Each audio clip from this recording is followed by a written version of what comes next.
To the game. What game? The ball game. Baseball? Yeah, baseball. Can I come? Why? Never been. Never been? No, never. What about your boyfriend? Oh, he hates baseball. It's too slow, not enough action. He prefers Football. Yeah. Listen, I know we just started working together, and you don't really know me, and I don't really know you, But you never been. Right, never been. You want to go, you want to know, you want to hear, let's play ball. Yeah, I've never been. Okay, it's better than going alone. You see, I used to take my son with me, but my ex-wife won't let me see him. She's got me in court trying to fix that. Why? She's full of... Anger? Bitter you left her? No way.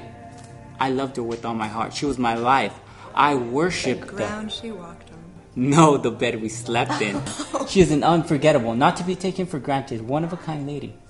So she left you. Met a very wealthy man who bought her $1 million home, put it in her name, gave her 2 cars in her name, and put $1 million in a bank account in her name, and sees her once a month, and she's free to do what she wants. So she sold you out and took your son just so she could be set for 2 or 3 or 4 lifetimes? That's exactly what happened. Damn, those dirty rich old men.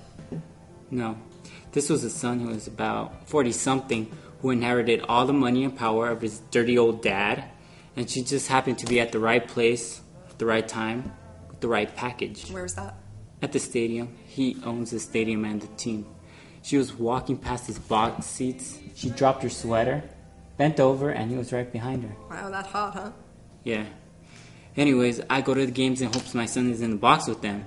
And I have a valet deliver some hot dogs and soda pop with the note, "Love from your dad." Oh, that's cool. You wanna make your wife jealous? You and me and she think. Yeah, I mean, I've got a boyfriend. He's great. I love him. He loves me. But I think he's the kind of guy who would encourage me to get you back a little respect. And I think that she deserves to feel like she may have won the lottery, but she lost the only thing that money can't buy. Yeah? What's that? You. A man who loved his wife and his son and still does, even though he's been betrayed and left to die of a broken heart. You got a great attitude, lady. You can call me Carmen. Yeah? Let's go to the ball game. I think I like this revenge thing. Just didn't think I'd get so lucky. I have a girlfriend. She Worship the ground I walk on. Oh, the bed you sleep in, remember? Yeah. I like to meet her. You will. Let's go to the ball game and play hardball with your ex-wife. Right.